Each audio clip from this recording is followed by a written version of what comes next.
Section 1.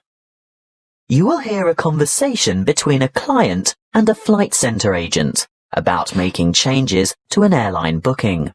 First, you have some time to look at questions 1 to 5.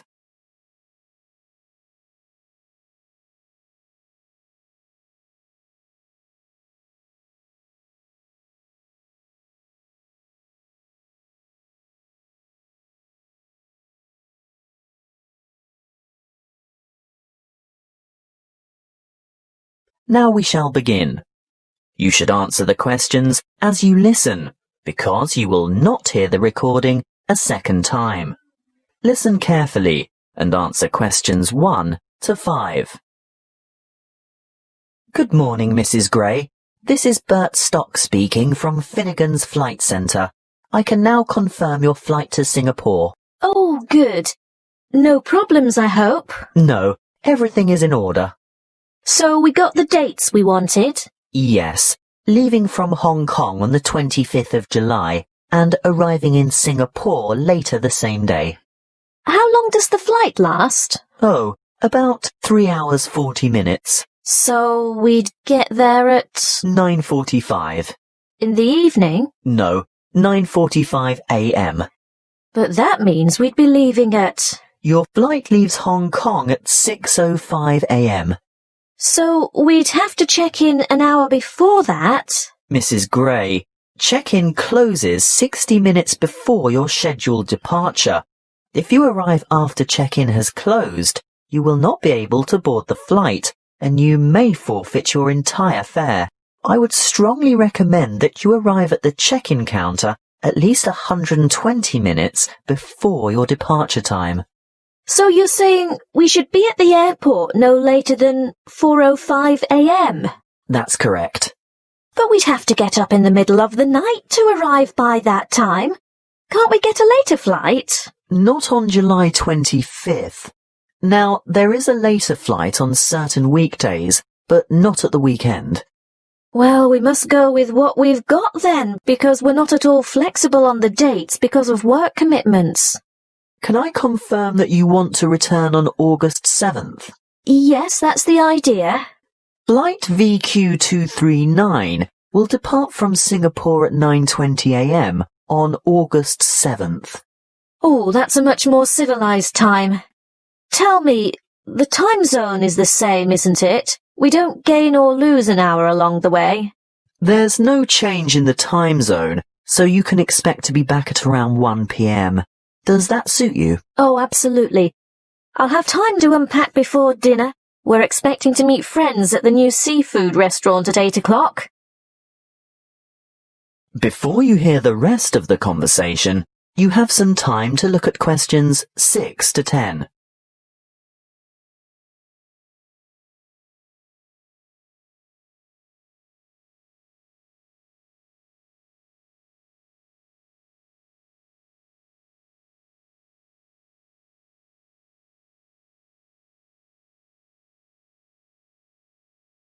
Now listen and answer questions 6 to 10. Mrs. Gray, I'll send you all these details by an email or letter of confirmation. Which do you prefer? Well, email is faster, but we've been having difficulties with our internet connection. So, if you could post it out, I'd appreciate that. Now, just 1 or 2 other things to check before final confirmation. You're booked on a life-flight ticket. What does that mean exactly? Well, you'll only have carry-on baggage. Is that right? Oh yes, that was the original idea. It's so much quicker not having to wait around at the luggage carousel, but... Yes? Can you remind me of the allowance again? With a life-flight ticket, you're allowed 10 kilos of hand baggage. I'm not sure that's such a good idea now. Oh? Well, apparently we're going to have to attend quite a few formal functions while we're away, so I think I'm going to need a real suitcase to fit the extra clothes and shoes in. Well, that's not a problem. I can upgrade you to the next level and change your ticket to Easy Flight. There will be an extra charge, of course. How much? $30 per checked-in item of luggage, weighing no more than 22 kilos per item. Well, we'll probably manage with just a single suitcase between the two of us. Is it possible to do it like that? Yes, of course. You can take the easy flight option, and your husband can stay with the light flight ticket. Great. I'll give you your reservation number now, so if you need to make any further changes or inquiries, you can just quote this reference, okay? Yes, I have a pen and paper. What is it? L4G BWF. L4G BUF? WF. Thanks, I've got it now. At this point, I can actually book your seat numbers. Do you have any preference? Window or aisle? Oh, not by the window, Bert. You see, I'm quite a nervous flyer, and I don't like looking out. What's more, my husband likes a bit of room to stretch his legs. Aisle would be good. Great. That's sorted then. As I said, I'll send you the details, and if you need to talk to the agency again, just quote that reference number I gave you. Thanks so much. Bye. That is the end of section 1. You now have half a minute to check your answers.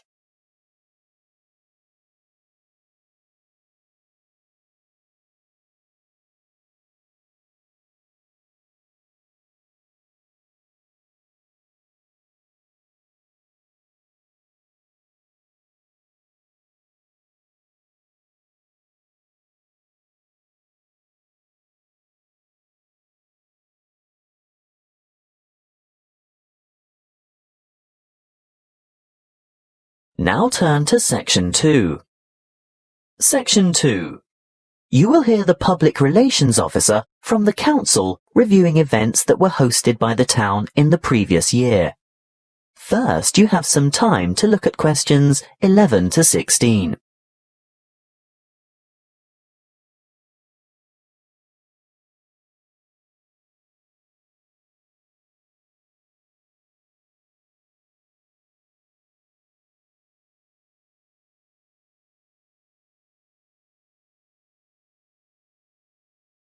Listen carefully and answer questions 11 to 16. Kingstown has been a busy town this year, with some high-profile and new events happening in and around the area. In January, we hosted the National Kayak Selections, and this competition attracted a number of well-known paddlers, not just from this country, but from Canada, Ireland, England, and Australia. Following this event, we had the nation's top bowls players descend on the township, with the national championships taking place at the Kingstown Bowling Club, attracting well over 400 players. It was a resounding success, as you could see from the numbers thronging the bowling centre in Main Street. February was the month for the seriously social rafting competition, and this was the first time Kingstown had hosted an event of this nature. It attracted 96 paddlers from all walks of life who enjoyed a great day of fun on the river. After the success of last year's Open Half Marathon event, this year, in March, we hosted a women's-only duathlon in an attempt to get more women involved in sport. The starting point was at the Kingstown pool, but an extremely chilly evening saw a huge reduction in the numbers we were expecting. However, approximately 50 participants were not deterred from tackling the event, which for many was the first time, and these hardy contestants went into the first 2.5k run with great enthusiasm. The cycle leg was extremely challenging because it was into a headwind all the way, and the last 5k run was no easier. At this point, I must thank all the volunteers who took time out to help make this event successful, especially the road marshals who did an excellent job. We must also thank the Kingstown Creative Pursuits Society for hosting the wonderful Autumn Festival. The women involved put on a magnificent demonstration of traditional and present-day craft work, ranging from ancient weaving techniques to modern pottery designs and sculpture. These ladies are highly skilled, and they got a good turnout on the day, which, by the way, they are thinking of making a biannual event. So we might have a spring festival on its way. Winter brought with it the annual Kingstown Youth Tournament, which was a huge success, with the allocated team slots filling up fast. Teams consisted of approximately 15 youths, ranging in age from 8 to 18. The teams spent the day on the fields of Prince Park, playing a round-robin touch tournament system. The event, which drew large crowds of the public who cheered and gave lots of support and encouragement for the teams, showcased some outstanding youth talent. Before you hear the rest of the talk, you have some time to look at questions 17 to 20.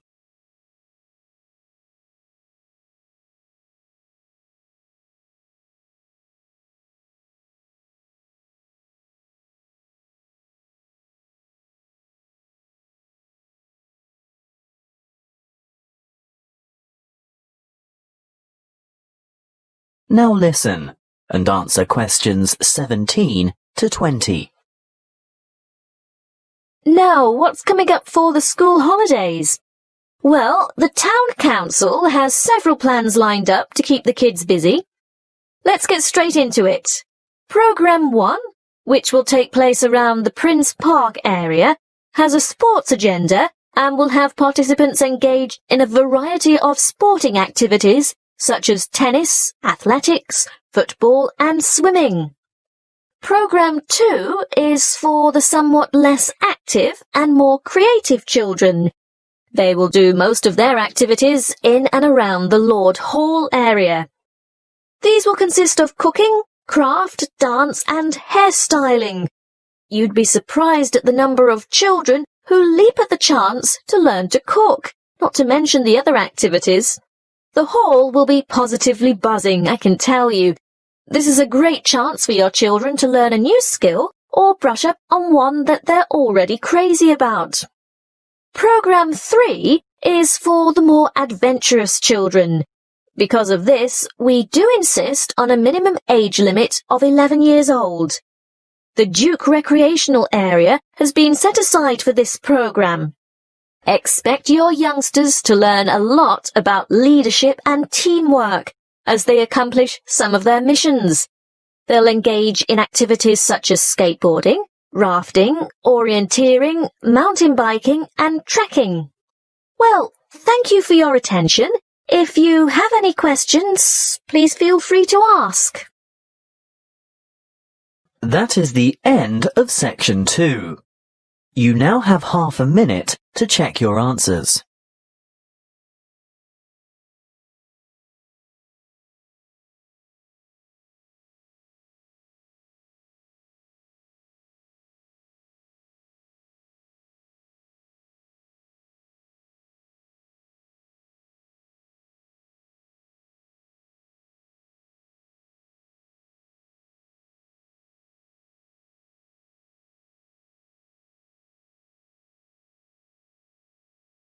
Now turn to section 3. Section 3. You will hear a conversation between a tutor and 2 students in the Political Studies Department of a New Zealand tertiary institution. First, you have some time to look at questions 21 to 25.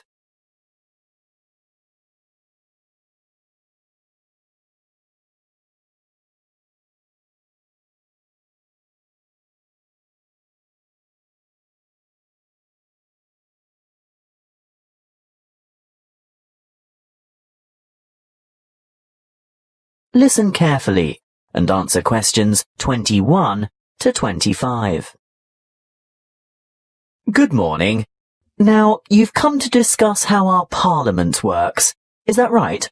Yes, it's a bit different from some of the other democracies we've studied, and we're a bit confused. Well, what do you know? We know that the system of government in New Zealand is a constitutional monarchy, but we're not sure how the power is shared or who has ultimate authority. The government is formed from a democratically elected House of Representatives. Is that the same as Parliament? Yes, the House of Representatives is what is commonly called Parliament. And the government advises the sovereign, who is our head of state. The sovereign is the Queen of England, right? She lives in England and she is the Queen of England, but when we refer to her as our sovereign, we say she is Queen Elizabeth II of New Zealand. But how can she be our head of state if she doesn't live here? I know that she has a representative here. Oh yes, the Governor-General. That's right. Now, by convention, the sovereign is the source of all executive legal authority in New Zealand. So she's the boss. Well, you could say that. However, she or her representative almost always acts on the advice of the government, in all but the most exceptional circumstances, that is. So, where does the real power lie? Good question. Our system is based on the principle that power is distributed across three branches of government: the Parliament, the Executive, and the Judiciary. But Parliament makes the law, doesn't it? That's right. So what's the point of the other two? Well, you need a body to administer the law. That's the Executive, made up of ministers of the Crown, and the Judiciary interprets the law through the courts. Before you hear the rest of the conversation, you have some time to look at questions 26 to 30.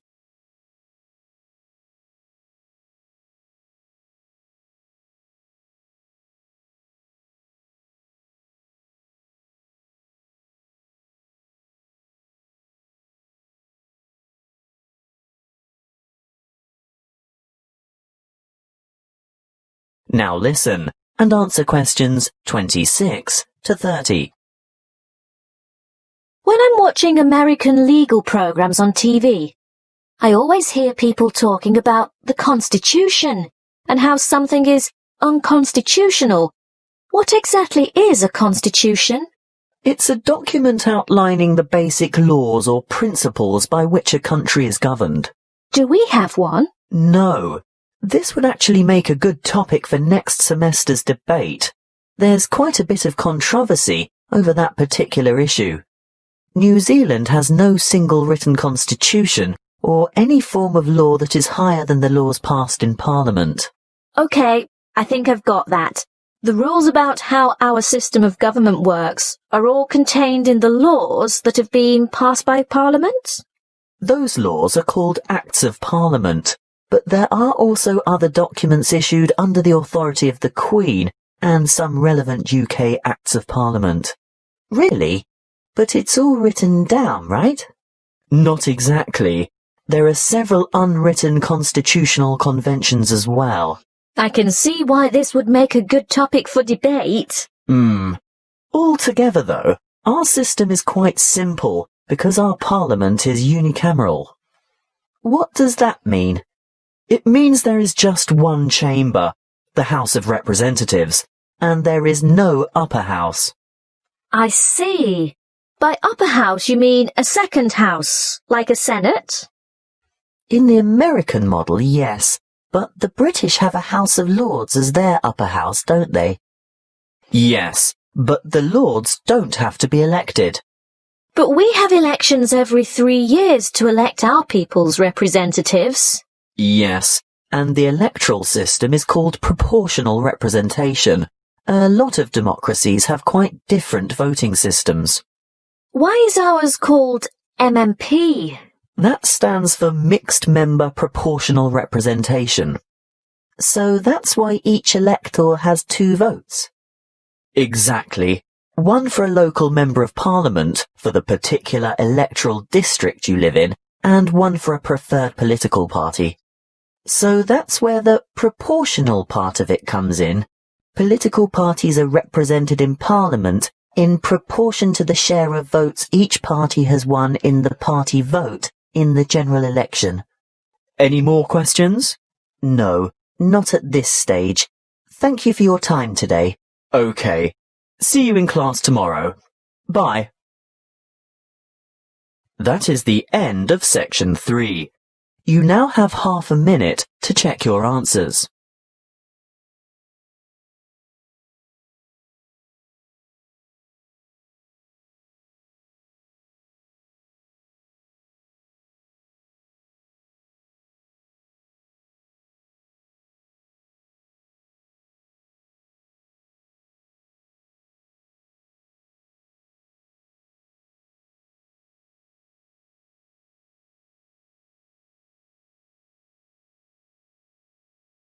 Now turn to Section 4.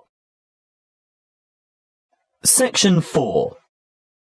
You will hear a talk given by an ethics professor on cheating. First, you have some time to look at questions 31 to 40.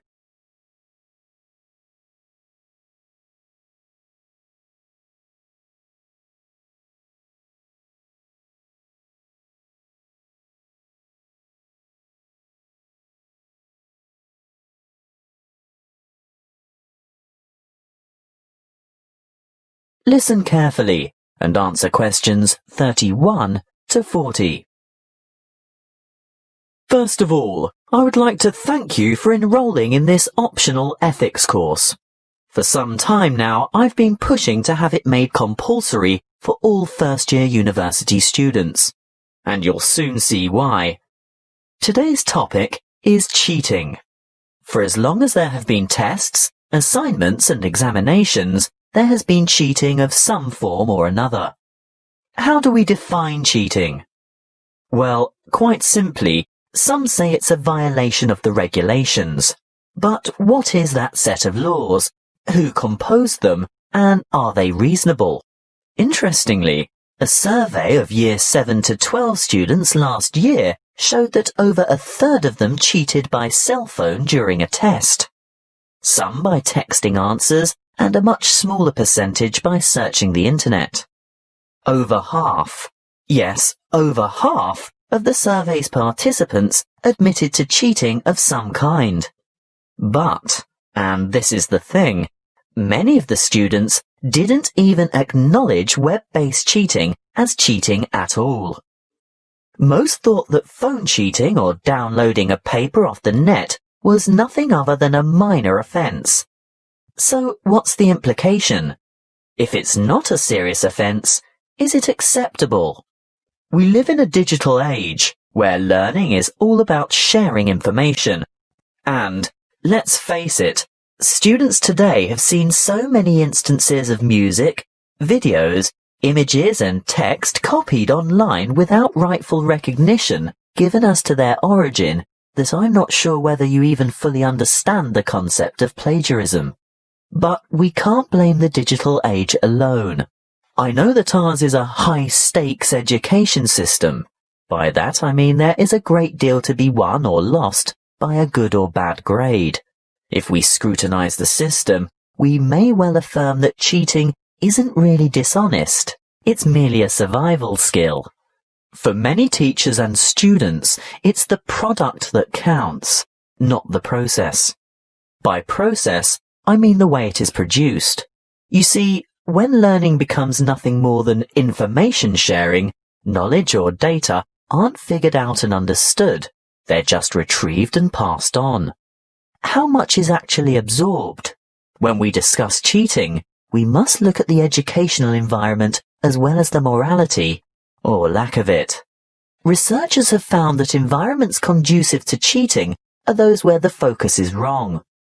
Sometimes instructors have no meaningful relationship with their students, perhaps due to overcrowded classrooms and lecture halls or individual personalities. Secondly, students who cheat are most often the ones who think the task is pointless or the amount of work is overwhelming. If the classroom is a place where learning is genuinely engaging and the emphasis is on openly exploring ideas, there would be no necessity for cheating. A third, and very important point, is that grades and marks matter more to some students than what they're doing. And lastly, achievement is taken to mean outperforming others, and these competitive practices encourage cheating. Anyway, I fail to see the value in working alone and cramming information into short-term memory. Real collaboration and cooperation puts the focus on thinking rather than on memorizing. I have to say that it's the actions of teachers, classroom organization and cultural background that have as much to do with cheating as individual student behavior. Of course, some students cheat by plagiarizing or copying because they simply don't understand the material, nor do they have any confidence in their writing skills. But I think the majority of students end up plagiarizing because they just don't know how to cite sources correctly, or how to sum up others' ideas in their own words. These reasons have remained the same for centuries. It's really just that the digital age has made it easier. But remember, teachers use technology to spot plagiarism too, so it's also very much easier for them. First-year students should have to complete a compulsory writing skills course, where the rudiments of proper referencing and summarizing are taught. I also think it's a big mistake if ethics is not a first-year requirement as well. In this university, I think it's only the computing department that insists all its students complete a paper in ethics. Learning and education is not just about cramming facts or increasing your knowledge base. It's about intellectual integrity and honesty and rising to meet higher ethical standards. Now, this may necessitate a change in pedagogy and educational philosophy, but most importantly, it will involve a challenge to engage students in discussion on morals and academic morality. That is the end of section 4. You now have half a minute to check your answers.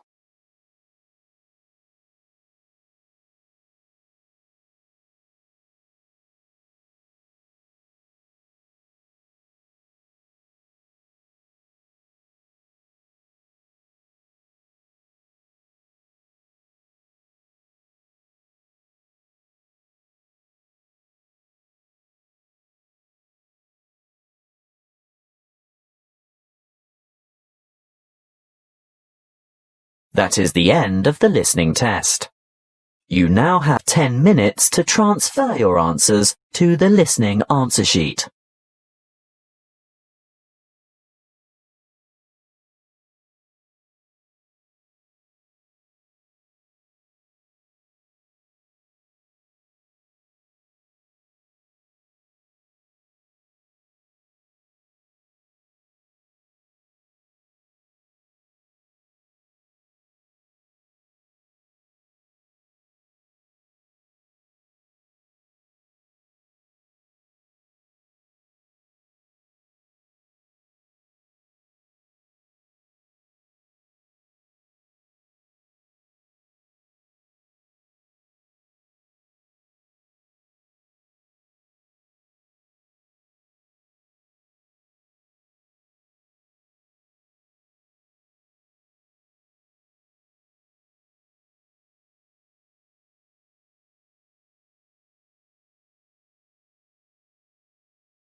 Thanks for watching. Here are other 2 videos. You can watch them as well. And if you haven't yet subscribed my channel, please subscribe it and hit the bell icon for my upcoming videos, and share these all videos among your friends.